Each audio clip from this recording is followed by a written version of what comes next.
Do your homework. Do the research. Be prepared. Do all you can in preparation of what's to come. Think of a few people you know who are enterprising. What do these people have in common? Well, they're probably always on the go, developing a plan, reworking the plan until it fits, never letting anything get in their way. And when posed with a problem, they'll probably say, let's figure out a way to make it work. Self-enterprising people always see the future in the present. And self-enterprising people aren't lazy. They don't wait for opportunities to come to them. They go after the opportunities. Self-enterprise requires two things. Number one, creativity.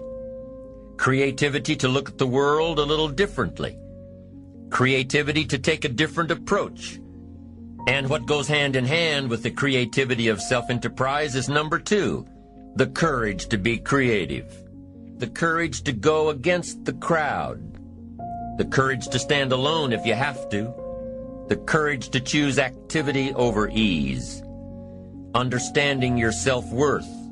What could you do if you had all the skills, took the classes, read the books? What true value could you develop? What could I become? What could I really do in the marketplace? In enterprise, home, family, love, marriage. Am I valuable enough to work on what's not working so I can reach my full capacity? Once you start understanding how valuable you are, it's a whole new experience.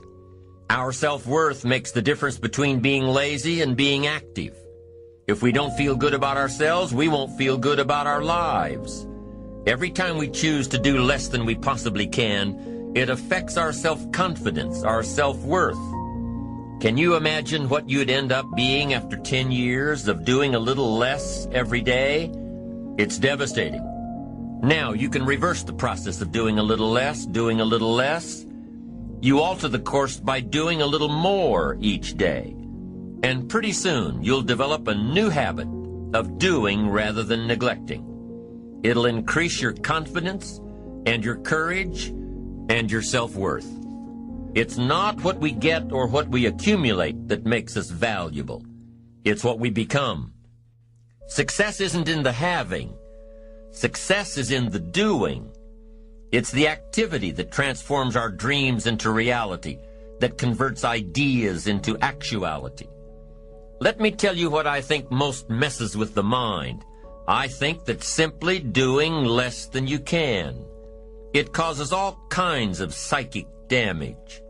Trying less than you could try, it somehow damages the mind. The minute you turn this around and start extending yourself, you'll see immediate rewards. Maybe not monetary ones, but it's how you feel about yourself that's the greatest value. Discover all you can do, see how much you can earn, how much you can share, how far you can reach. Some people out there would have us believe that positive affirmation is more important than activity. They would have us repeating slogans like every day and in every way, I'm getting better and better. Getting better and better only happens with the discipline of doing better and better.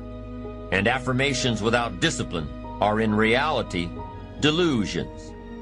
There's nothing wrong with affirming the good life as long as we are disciplined enough to take action.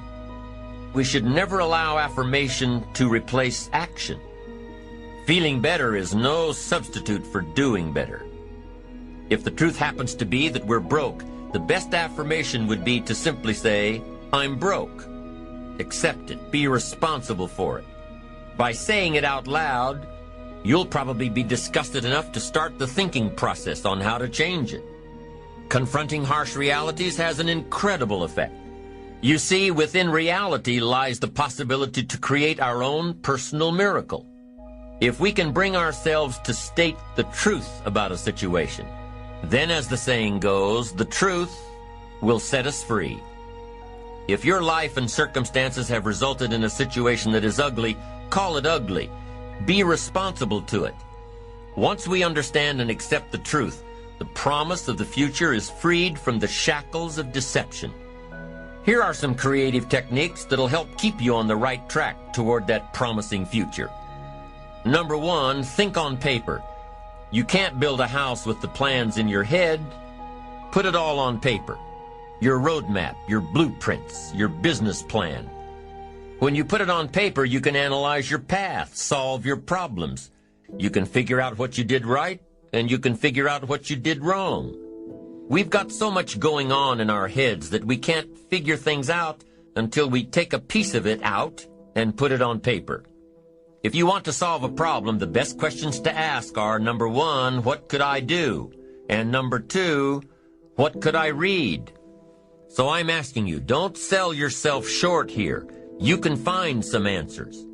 Go to the library, go to the bookstore. Now, if that doesn't work, then ask question number 3. And question number 3 is, who could I ask?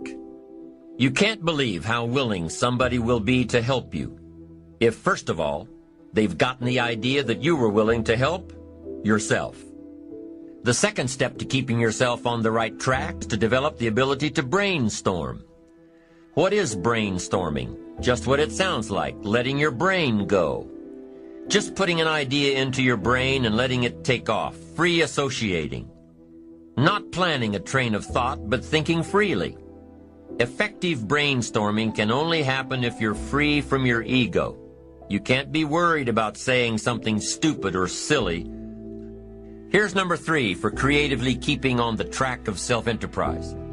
Number 3 says, imagine outlandish solutions. You see, if you allow yourself to think without confinement, it'll allow you to open up the process, which will eventually lead to totally appropriate solutions. The 4th creative technique is to access the information highway. With your computer, you can go online with hundreds of services. By taking advantage of the electronic age, you can learn more than you could otherwise learn. You can find information that your library may not have. Many people are afraid of their computers. They don't take advantage of all their system has to offer. Use it as a new resource, a new specialized resource that's yours for the taking. Commit yourself to learning. Feed your mind. Sharpen your interest in 2 major subjects, life and people. Learn more on how to get the most from life. Learn all that you can so that you can become all that you can become. Learning is the beginning of wealth. Learning is the beginning of happiness. Learning and searching is where the process of creating your own personal miracle begins. I am here to tell you that you can come from nothing and become something. Happiness and success is available for every last one of you. But I'm gonna tell you what you're gonna have to do. You're gonna change your mindset.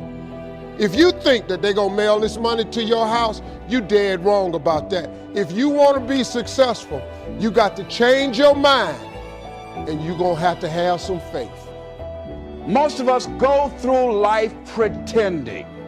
See, a lot of people pretend that they want more out of life, but all you have to do is watch their actions. Watch what they're doing. The proof is in the pudding. Find out what it is you want and go after it as if your life depends on it. Why? Because it does.